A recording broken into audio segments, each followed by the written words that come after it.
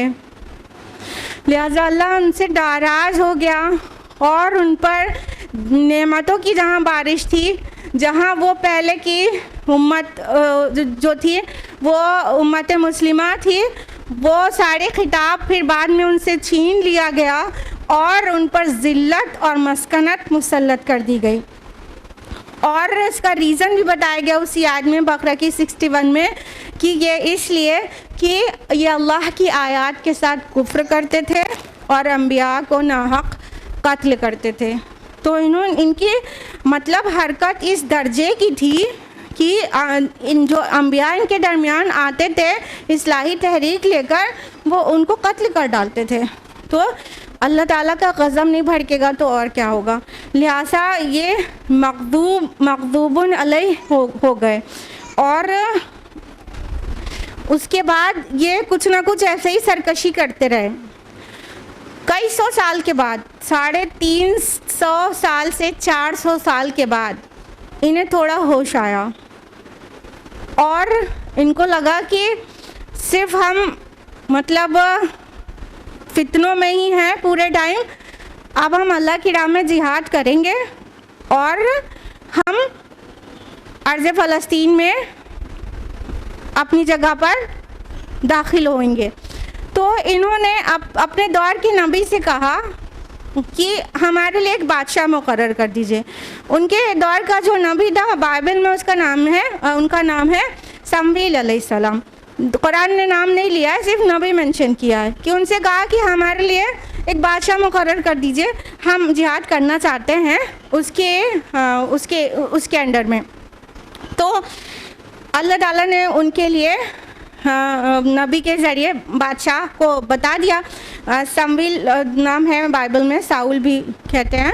और कुरान ने मेंशन किया है सूरह बकरा सूरह नंबर 2 आयत नंबर 247 में कि और उनके नबी ने कहा कि अल्लाह ने तुम्हारे लिए तालूत को बादशाह मुकर्रर किया है और तुम तालूत को रिकग्नाइज करो। तो उन्होंने क्या जवाब दिया कि वो हम पर बादशाहत का हकदार कैसे हो गया, बादशाहत के ज़्यादा हकदार तो हम हैं और वो उसको तो कोई मालदार आदमी भी नहीं है वो। तो नबी ने कहा कि अल्लाह ने तुम पर उसको फजीलत दी है और उसको बादशाहत दी है। तो बहरहाल बादिल न खास्ता वो तैयार हो गए कि वो तालूत की सरबराही में जंग करेंगे। उनको ये भी मेंशन किया गया कि उस बादशाह के दौर में तुम्हें ताबूत सकीना भी मिल जाएगा। बकरा की 248 की रोशनी में ये बात कह रहे हैं। और फिर जब तालूत उन पर बादशाह मुकर्रर हो गए तो तालूत ने जंग से पहले उन्हें बताया कि देखो तुम्हें आजमाया जाएगा, तुम उस नहर का पानी नहीं पीना सिवाय 1-2 चुल्लू के। लेकिन वो नहीं माने, उनमें से अक्सरों ने नाफरमानी की और वहाँ जी भर के पानी पी लिया। बहरहाल फिर भी वो जंग के लिए आगे बढ़े। मुकाबला था एक मुश्रिक कौम से जालूत की क़यादत में। तो जालूत एक बहुत हट्टा कट्टा, बहुत बहादुर और पहलवान इंसान था। तो उससे मुकाबला करने की हिम्मत किसी को नहीं आ रही थी। और ये जो तालूत के साथ जो फ़ौज निकली थी उसमें एक बिल्कुल यंगस्टर की तरह दाऊद अलैहिस्सलाम एक फ़ौजी की हैसियत से शामिल थे। एंड इट्स मेंशन इन सूरह बकरा सूरह 2 आयत 251 वक़तल दाऊद जालूत, और दाऊद ने जालूत को कत्ल कर दिया। वाताहुल्लाहुल मुल्क वल हिकमा, और अल्लाह ने उसे मुल्क और हिकमत अता की। तो चूँकि उस वक्त दाऊद अलैहिस्सलाम बिल्कुल भी नोन फिगर नहीं थे, बिल्कुल अननोन से एक फ़ौजी की हैसियत से एक नौजवान लड़के थे, शामिल थे फ़ौज में, और उन्होंने जालूत को कत्ल कर दिया। जब जालूत को कत्ल कर दिया जाहिर एकदम लाइट में आ जाएंगे, तो सब लोग जानने लगे। और जब वो सिपह सालार आज़म कत्ल हो जाता है तो फिर फ़ौज के तो कदम उखड़ जाते हैं। लिहाजा शिकस्त हुई जालूत के लश्कर को और तालूत का लश्कर फतयाब हुआ, यानी ये बनी इसराइल। और दाऊद अलैहिस्सलाम बिल्कुल रोशनी में आ गए और तालूत ने भी उनको बहुत पसंद किया और उनको अपनी बेटी ब्याह दी। लिहाजा दाऊद अलैहिस्सलाम अब तालूत के दामाद बन गए। तो पहले तालूत बादशाह थे, फिर दाऊद अलैहिस्सलाम ने बादशाह की और फिर उसके बाद सुलेमान अलैहिस्सलाम ने। तो ये है बनी इसराइल का दौरे उरूज इन 3 की बादशाहत में, जो कि हुआ 1020 कब्ल मसीह से 926 कब्ल मसीह। इन तीनों की बादशाहत को जो दौर है, जिसको इनके उरूज और तरक्की और खुशहाली का दौर कहा जाता है, वो ये तकरीबन 100 साल का, 1 सदी के तकरीबन का टाइम है। तो तालूत के बाद दाऊद अलैहिस्सलाम की बादशाहत में भी बड़ी तरक्की हुई। आपको पता है अल्लाह ताला ने आयरन को उनके लिए मोल्ड कर दिया था, लोहे को नरम कर दिया था, और फिर बड़े बड़े जंगी चीज़ें बनने लगीं और बहुत सारे असलहे और वेपन्स का आराम से मतलब बनने लगे और बड़ी तरक्की हुई। तो दाऊद अलैहिस्सलाम के दौर में भी तरक्की का इन्होंने बहुत दिन देखा। फिर जब सुलेमान अलैहिस्सलाम की बादशाहत आई, सूरह नमल और कई जगहों पर आपने कुरान में पढ़ रखा है कि कितनी तरक्की का वो दौर था। उनके लिए अल्लाह ने हवा को मुसख्खर कर दिया था। तो वो बहुत दूर दूर का सफ़र, जो बड़े बड़े जहाज़ उनके जो सामान लेके एक से दूसरी जगह जाते, और बिज़नेस जो है बहुत क्लाइमेक्स पे पहुंचा हुआ था, यानी इंटरनेशनल ट्रेड बहुत बढ़ गया, बहुत तरक्की कर गया सुलेमान अलैहिस्सलाम की सल्तनत में। जब सुलेमान अलैहिस्सलाम की ही बादशाहत थी, उसी वक्त हैकल सुलेमानी या फर्स्ट टेम्पल का कंस्ट्रक्शन किया गया। ये बात भी आपके इल्म में है। लेकिन अभी हमने आपको बताया ना कि मस्जिद अक्सा मस्जिद हराम से 40 साल बाद बनाई जा चुकी थी आदम अलैहिस्सलाम के किसी बेटे के ज़रिए। अब ये फिर से बैतुल मक़दिस में मस्जिद अक्सा की तामीर हो रही है, लेकिन उसको नाम दिया गया है हैकल सुलेमानी। ठीक है, first temple, Solomon's first temple ना, they use to say Solomon's first temple. तो जो सुलेमान अलैहिस्सलाम ने ये बड़ी शानदार मतलब हैकल बनाई, और उसमें बड़े बड़े जिन्नों ने काम किया था। ये भी आपको पता होगा कि बहुत बड़े बड़े जिन सुलेमान अलैहिस्सलाम के पूरी तरह से कंट्रोल में थे। तो जिन्नों ने भी बहुत मेहनत करके ये टेम्पल को बनाया, और बड़ा मतलब दुनिया पे रोब था। एक बहुत बड़े खित्ते पे सुलेमान अलैहिस्सलाम ने अपनी बादशाहत की है। लोग कहते हैं कि पूरी दुनिया पे, ये थोड़ा मुबालगा है, लेकिन हाँ एक बहुत बड़े हिस्से पे ज़रूर किया है। फ़लस्तीन, शर्क़ उर्दून, शाम, ये पूरे इलाके पर उनकी मुमलिकत थी। बहरहाल जब तक सुलेमान अलैहिस्सलाम का दौर था, तो ये पूरा जो एक सदी है इनके लिए दौरे अरूज था ना, गोल्डन पीरियड था इनकी हिस्ट्री का। लेकिन सुलेमान अलैहिस्सलाम के फौत होते ही फिर मसाइल शुरू हो गए, फसाद शुरू हो गए, और उनकी जो इतनी बड़ी सल्तनत थी वो 2 टुकड़ों में बट गई। उनके 2 बेटों के दरमियान जो आपस में लड़ के और सल्तनत को बांट के अलग अलग हो गए, 2 टुकड़ों में उनकी पूरी सल्तनत बट गई। एक को सल्तनत इसराइली कहा जाता है, जो कि रूल करते थे शमाली फ़लस्तीन पर और शर्क़ उर्दून पर, और यानी ये सल्तनत, और इसका जो कैपिटल था वो सामरिया था। और दूसरी है सल्तनत यहूदिया। सल्तनत यहूदिया का जो हिस्सा था वो जुनूबी फ़लस्तीन और अदूम का हिस्सा था, और इसका जो कैपिटल, जो पाए तख्त था, वो था यरूशलेम। ध्यान रहे, यरूशलेम बोला जाए या बैतुल मक़दिस बोला जाए या अल-कुद्स बोला जाए या एलिया बोला जाए, ये सब नाम एक ही है, एक ही शहर के चारों नाम हैं। तो अब ये सल्तनत 2 टुकड़ों में बट गई है, और इनकी आपस में भी बहुत ज़्यादा कशमकश है। दोनों आपस में लड़ते रहते हैं, दोनों सल्तनतें, दोनों में लड़ाई जंगें होती रहती हैं, दोनों में रकाबत है, दुश्मनी है, और बहुत फसाद आते हैं आपस में भी, और साथ में दुनिया की दूसरी अक़वाम भी टाइम टू टाइम इन दोनों पर हमलावर होती रहती, टाइम टू टाइम।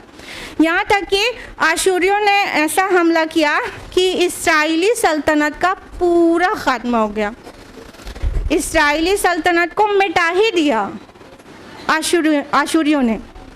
और जो सल्तनत यहूदिया थी उसको मिटा तो नहीं सके, उसका जो नुकसान था वो कंपैरेटिवली कम था, और उसकी रेट कंपैरेटिवली स्लोवर थी। नुकसान उनका भी होता जा रहा था, आशूरी उनके ऊपर भी हमला कर रहे थे, दूसरी अक़वाम उनके ऊपर बार बार हमला कर रही थी, लेकिन मिटा नहीं सके। तो ये हमने आपको बताया ना, यहूद नाम कहाँ से पड़ा, यहाँ से पड़ा कि ये खाली यहूदिया ही रह गई, तो इनके जो पीपल हैं वो यहूदी कहलाए। तो इस तरह से यहूदिया अभी ज़िंदा थी, अभी भी ज़िंदा है। लेकिन अनफॉर्चुनेटली 587 BC में, 587 कब्ल मसीह, जब BC चलेगा तो डेट उल्टी चलेगी, पता है ना, जब आ जाएगा CE तब डेट सीधी चलेगी। तो 587 BC में बाबिल या बेबीलोनिया का रूलर नेबुकदनेस्सर, जिसको बख्त नस्र कहते हैं, नेबुकदनेस्सर ने एक सख्त हमला करके यरूशलेम को बर्बाद कर दिया।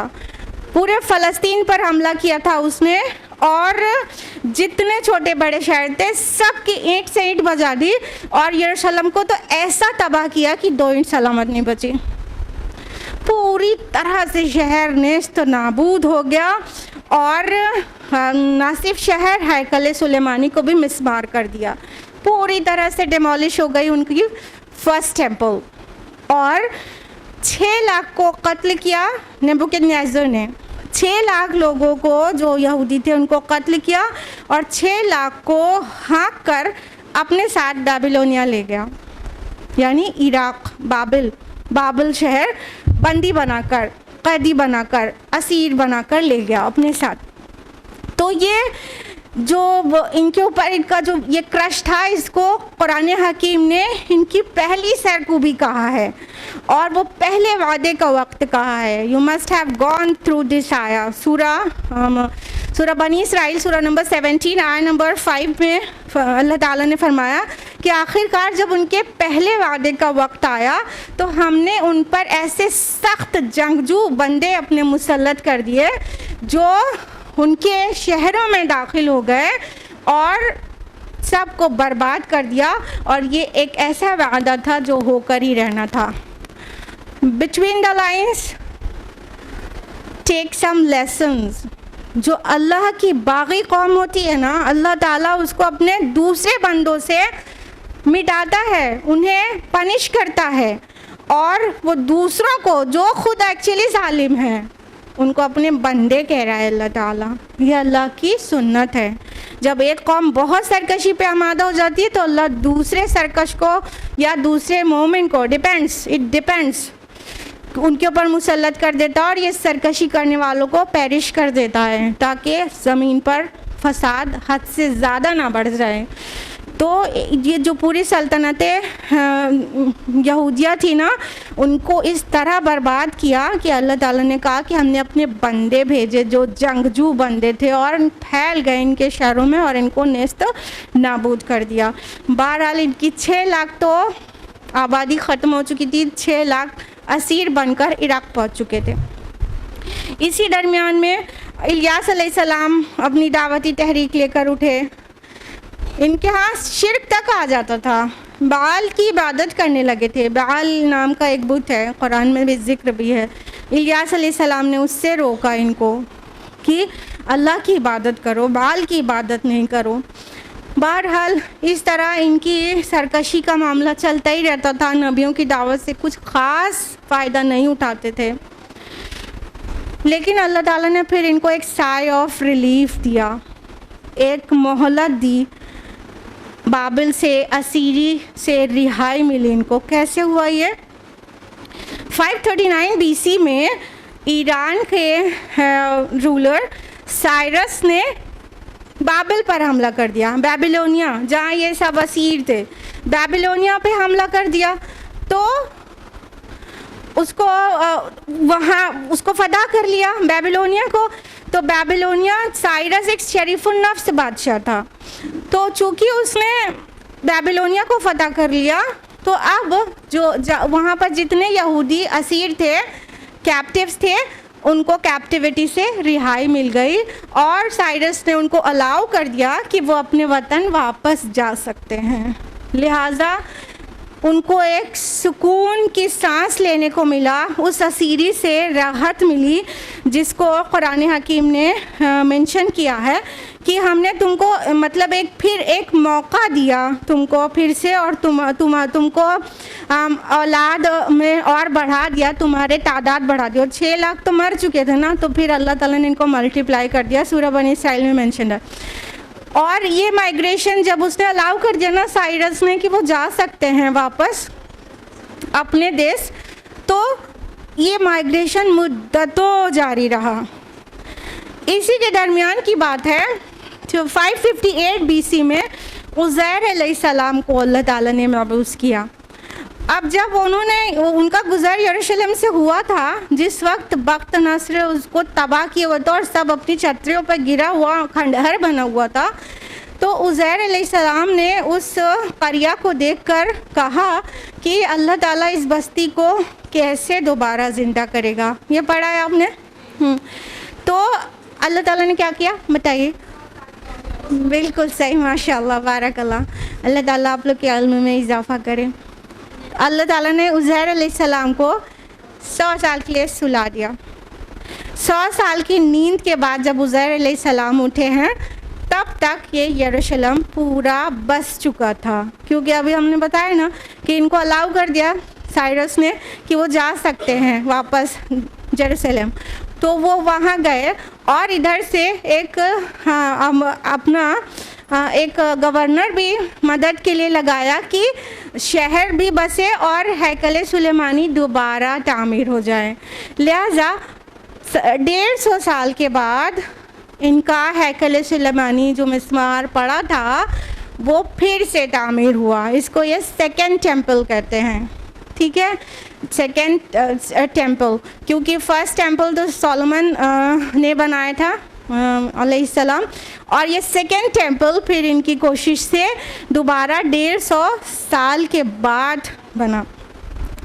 इसके बाद भी ये आपस में भी झगड़ते, ये दूसरों से भी लड़ते, बहुत कश्मकश, बहुत फसाद, बहुत फितने का दौर इनके साथ चलता ही रहता।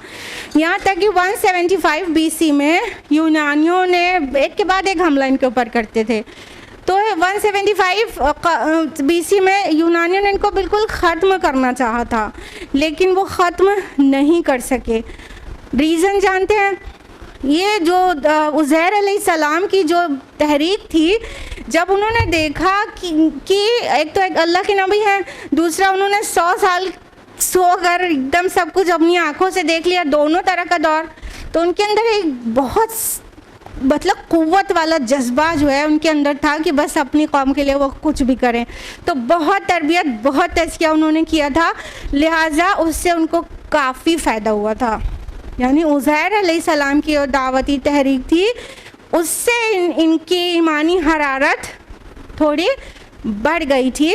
लिहाजा जब 175 BC में यूनानियों ने इनको कुचलना चाहा, तो उनके अंदर जो क़ुव्वत ईमानी जो फिर से पैदा हुई थी, उसने उनको ख़त्म नहीं होने दिया, और उसके रिस्पांस में इन्होंने अपनी एक बहुत बड़ी तहरीक शुरू की, जिसको तारीख़ में मक्काबी तहरीक नाम से जानते हैं। तो ये जब मक्काबी तहरीक उठी तो उन्होंने यूनानियों का मुकाबला किया और उनको मार भगाया और अपनी एक आज़ाद रियासत कायम कर ली, जिसको मक्काबी सल्तनत कहते हैं। बड़ी मजबूत सल्तनत थी वो, और मक्काबी सल्तनत का एरिया तो जितने ज़मीन पर उन्होंने सुलेमान अलैहिस्सलाम ने वो फरमारवाई की थी, उससे भी बड़ा था। तो मक्काबी तहरीक चल रही थी, सल्तनत उनकी कायम हो चुकी थी, जो 67 BC तक कायम रही। लेकिन फिर जिस तरह इंसानी ज़िंदगी को ज़वाल होता है, तहरीकों को भी ज़वाल होता है। फिर ये धीरे धीरे ज़वाल पजीर हो गई।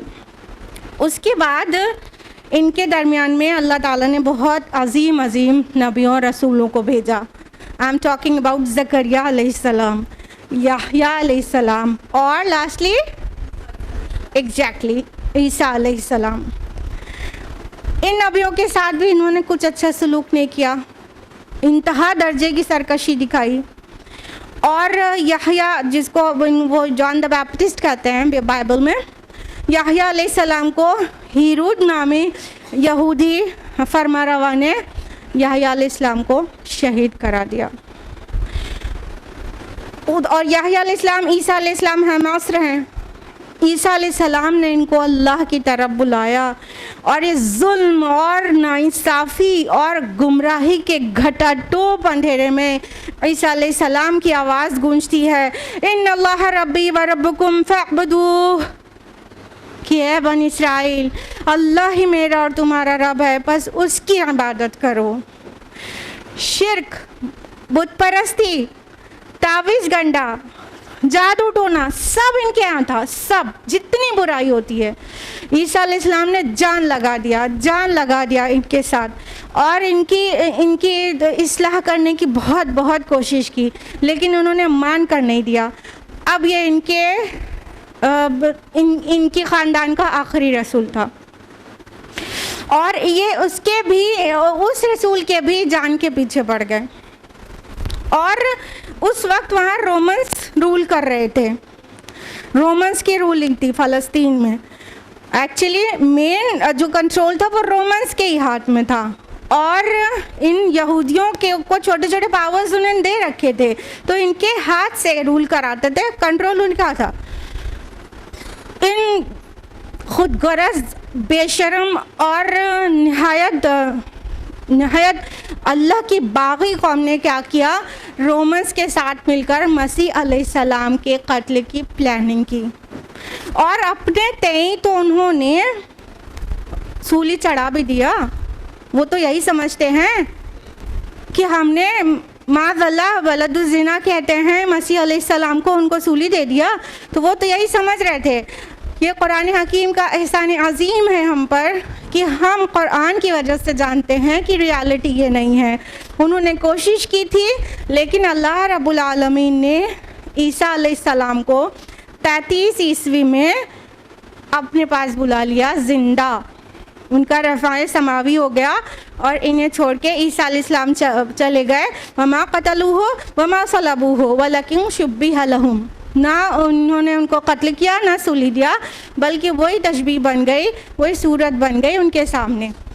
तो जो जिसने गद्दारी की थी ना, उसी डिसाइपल का चेहरा बन गया मसीह अलैहिस्सलाम का, और ये समझते रहे कि उन्होंने मसीह को सूली दे दी। इतने टाइम से मतलब इंतज़ार कर रहे थे, मसाया आएगा मसाया आएगा, आज तक इंतज़ार कर रहे हैं बेशरम, मसाया आएगा। और जब मसाया आया था मसीह उनके दरमियान, तो क्या किया उन्होंने, तो 33 ईस्वी में ईसा अलैहिस्सलाम का रफ़ाए समावी हो गया। ईसा मसीह अलैहिस्सलाम के रफ़ाए समावी के 37 साल के बाद 70 ईस्वी में 70 CE में अल्लाह ताला ने इनके ऊपर अपने अज़ाब का दूसरा कोड़ा बरसाया।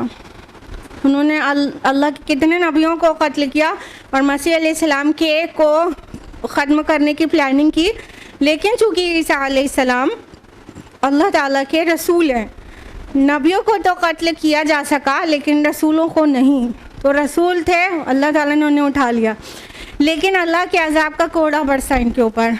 70 ईस्वी में एक रोमी जनरल टाइटस ने सख्त फ़ौजी कार्रवाई के ज़रिए यरूशलेम पर हमला कर दिया और इनके पूरे शहर को बर्बाद कर दिया और हैकल सुलेमानी को फिर से मिस्मार कर दिया। 70 ईस्वी की तारीख़ और आज तक इनका जो सेकंड टेम्पल है वो मिस्मार पड़ा है और आज तक दोबारा तामीर नहीं हो सका, सिवाय एक वेलिंग वॉल के, वेस्टर्न वॉल जिसको दीवारें गिरिया कहते हैं, बस उसके अलावा कुछ भी नहीं बचा है। और अभी हम आपको बाद में बताएंगे कि ये दीवारें गिरिया को जानना भी ये एक मुसलमान की उनके ऊपर रहमत है जो ये जानते हैं। बहरहाल इस वक्त जब टाइटस ने हमला किया तो एक दिन में 1,33,000 यहूदियों को मारा और 67,000 को बंदी बनाकर ले गया। रोमन्स साथ में ही रूल कर रहे थे, लेकिन क्या था कि उनके साथ भी कुछ ना कुछ टसल रहती थी, तो मना करते थे, रोमन्स मानते नहीं थे ये। तो अब उनको यही चाहिए था गोया कि अब इनको क्रश कर दिया जाए। तो फिर टाइटस ने हमला किया था और जब ये चीज़ पेश आई कि जब टाइटस ने हमला किया तो ये पूरी दुनिया में बिखर गए, यानी वहाँ से तो निकाल दिया ना उनको 1,33,000 का था, 67,000 को बंदी बना लिया, बाकी पूरी दुनिया में स्प्रेड हो गए। इसीलिए इसको इस टाइम को 70 ईस्वी से लेके 1917 तक को कहते हैं डायस्पोरा। अपना जो वो टाइम है दौरे इंतशार, पूरी दुनिया में बिखर गए। अब उनको कोई पुरस्ताने हाल नहीं था गोया, यानी वो कुछ यूरोपियन कंट्रीज़ में जाके बस गए, कुछ अफ्रीकन कंट्रीज़ में, कुछ ईरान में, कुछ अरब में, कुछ टर्की में और कुछ एशियन कंट्रीज़ में, पूरी दुनिया में फैल गए। शुरू हो गया इनका डायस्पोरा। तो ये जो दूसरी मार थी अल्लाह ताला की तरफ से, इसको कुरान में अल्लाह ताला ने यूँ मेंशन किया है सूरह बनी इसराइल सूरह नंबर 17 आयत नंबर 7 में कि जब हमारे दूसरे वादे का वक्त आया तो हमने ऐसे बंदे भेजे जो तुम्हारे चेहरे बिगाड़ दें और मस्जिद में जहाँ पाएँ दाखिल हो जाएं और तुमको नेस्त नाबूद कर दें, जिस चीज़ पर उनका ज़ोर चले उसको बर्बाद कर दें। ये अल्लाह ताला अपनी तरफ मंसूब कर रहे हैं। उनके ऊपर अजाब आया था बंदों की तरफ से, लेकिन अल्लाह ताला इसको अपनी तरफ मंसूब कर रहे हैं कि जब कोई कौम सरकशी करती है तो उसका ये अंजाम होता है। तो ये था उनका जो दूसरा क्रश था सबसे बड़ा, वो ये था टाइटस के हाथों। फिर ये शहर यरूशलेम फिर से बर्बाद हो चुका था, तो इसको बाद में बसाया है एक कैसर हिड्रियान नाम के बादशाह ने, कैसर ने, रोमन एम्परर ने। लेकिन अब इसका नाम यरूशलेम नहीं रह गया, अब इसका नाम एलिया रख दिया हिड्रियान ने। तो अब वो एलिया नाम से जाने लगा। नबी सल्लल्लाहु अलैहि वसल्लम जब मबऊस हुए हैं तो इस शहर का नाम एलिया ही था। फिर उनके ऊपर एक और मुसीबत आ गई 313 ईस्वी में। क्या हो गया कि अभी तो रोमन एम्पायर पूरा मुशरिक था, लेकिन उसका एक बादशाह कॉन्स्टेंटाइन, उस्तुनतीन आज़म कहते हैं, वो उसने ईसाईयत कबूल कर ली। तो आपको पता है पहले जो बादशाह का दिन होता था वही रियाया का भी होता था, तो पूरा रोमन एम्पायर ईसाई हो गया। अब ईसाई हो गया तो अब ये यहूदियों की ओर शामत आ गई ना, क्योंकि ईसाई जिसको खुदा का बेटा कहते हैं, मादल्ला खुदा बनाए बैठे हैं, उसको कहते हैं वलदुज़्ज़िना है, तो मार पिटाई नहीं होगी, और मार पिटाई हुई। फिर इस कौम को और क्रश किया गया, किसके ज़रिए? ईसाइयों के ज़रिए। तो अब फिर से ये कुचले जाने लगे रोमन्स के हाथों भी। फिर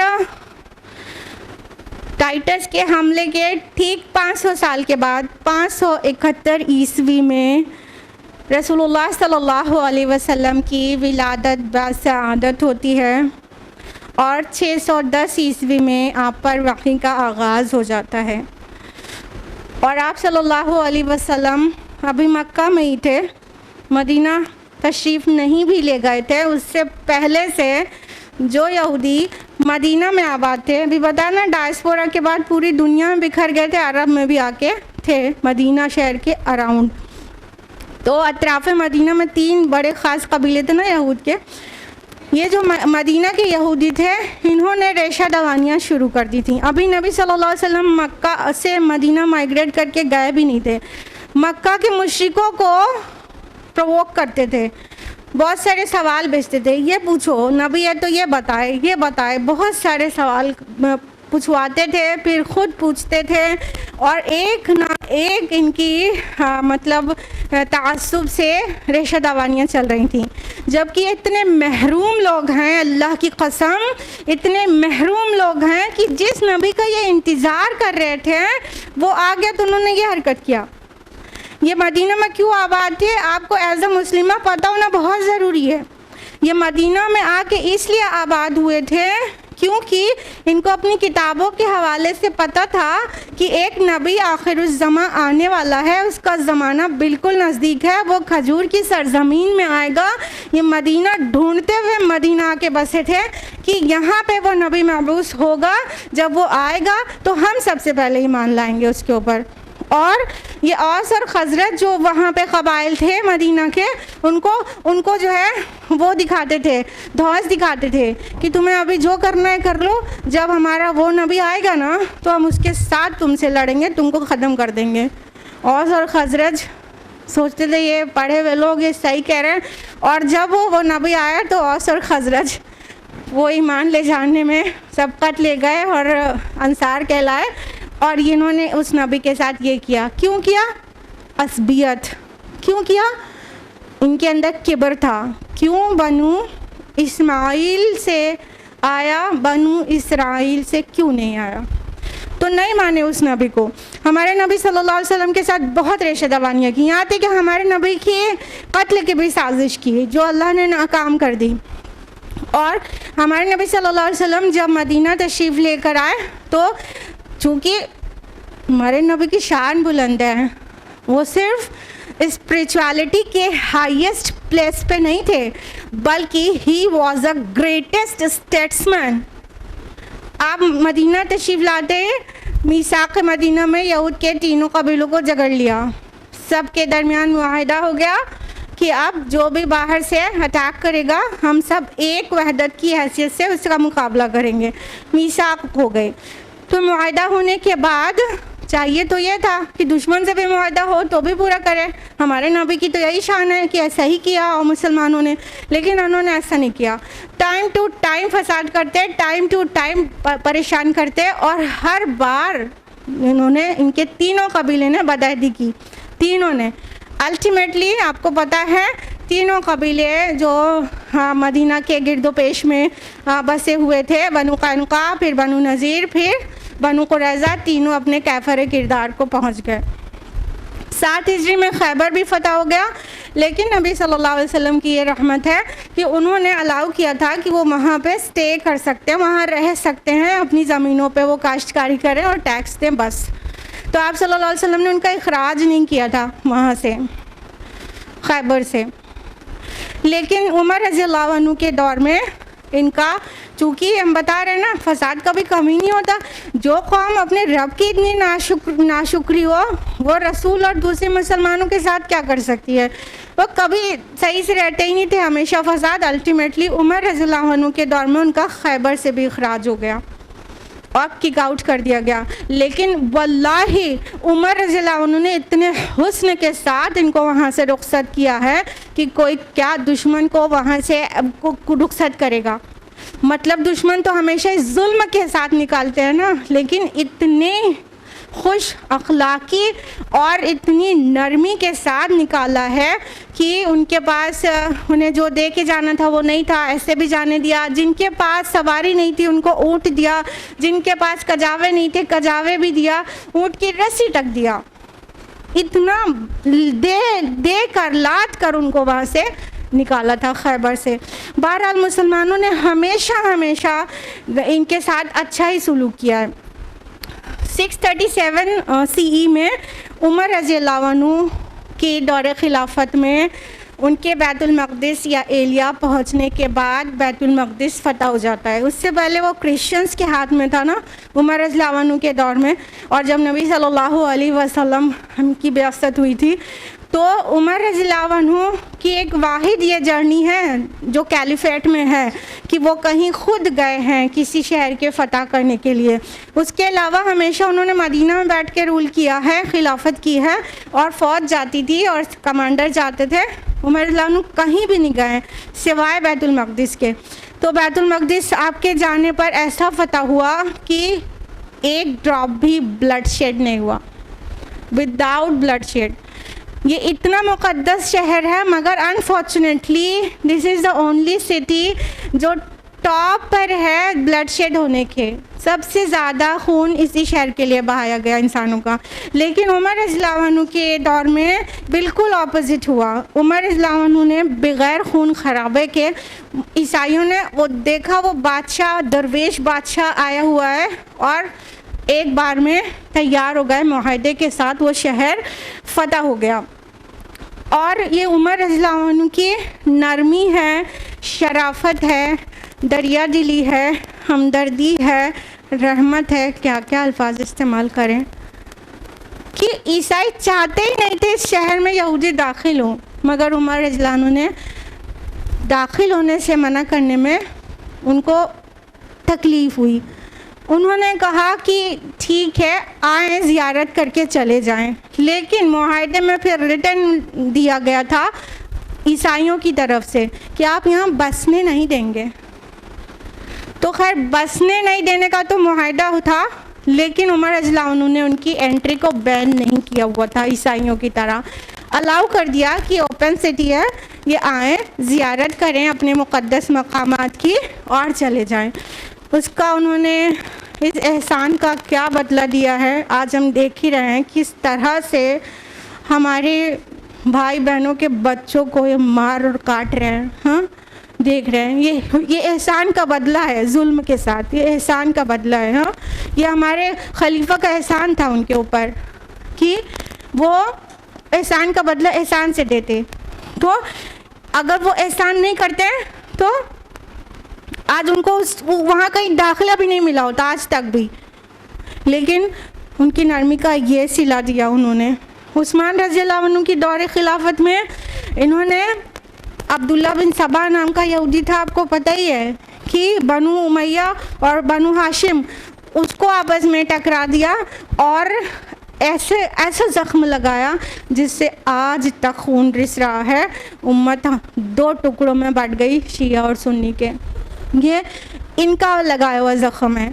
और फॉर योर काइंड इंफॉर्मेशन, ईसाइयत में कैथलिक्स और प्रोटेस्टेंट्स का भी इंजेक्शन इन्होंने ही दिया था। ये किसी कौम के नहीं है जिसके अपने हों। तो और मुसलमानों ने तो हमेशा इनके साथ अच्छा सलूक किया है, इनको अच्छा ही करना चाहिए था। ये इनके इसराइल का फर्स्ट पीएम जो डेविड बेन गोरियन है, इसने एकदम खुले दिल से इस बात को अपने अल्फाज में तस्लीम किया है कि हमारा गोल्डन एरा वो था जब हम मुस्लिम स्पेन में मुसलमानों की रियाया थे। सुभान अल्लाह। इनको सारी दुनिया ने दुत्कारा है, फुटबॉल की तरह किक मारा है सबने। जहाँ कहीं रहे हैं वहाँ इन्होंने फितना अंगेज़ी किया है और वहाँ के लोगों ने इन्होंने भगाया, बहुत बहुत बेदर्दी से मार मार के भगाया। तो हर कौम ने इनके ऊपर जुल्म किया और वाहिद कौम जो है जिसने इनके साथ उसने सलूक किया है वो मुसलमान है। और ये साफ मानते हैं, 800 साल तक मुसलमानों ने हुकूमत किया ना स्पेन में। ये बताइए, इनका first prime minister David Ben Gurion अपनी ज़ुबान से कह रहा है कि हमारा गोल्डन एरा वो था जब हम मुस्लिम स्पेन में थे। यानी वो वहाँ पर हुकूमत मुसलमानों की और इनको इतनी इज्जत और इंसाफ के साथ रखा गया था कि अपना गोल्डन एरा कहते हैं उसको। उसके बावजूद आज उसी मिल्लत के साथ ये क्या कर रहे हैं,